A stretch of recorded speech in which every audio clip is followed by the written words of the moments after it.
Zakonanego projekta najdobry kryterii będzie jeszcze to zdanie. Połowę Marko.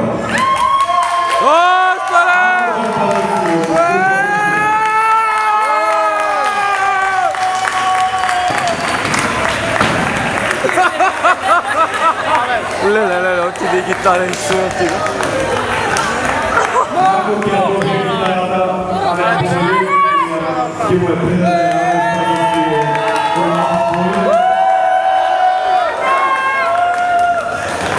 Non c'è pas! Bravo, najpóźniej. Io manca! Mamy Johan, mamy!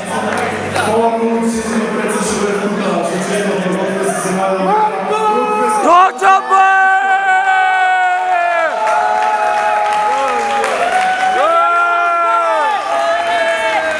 Wiecie, co to Johanka!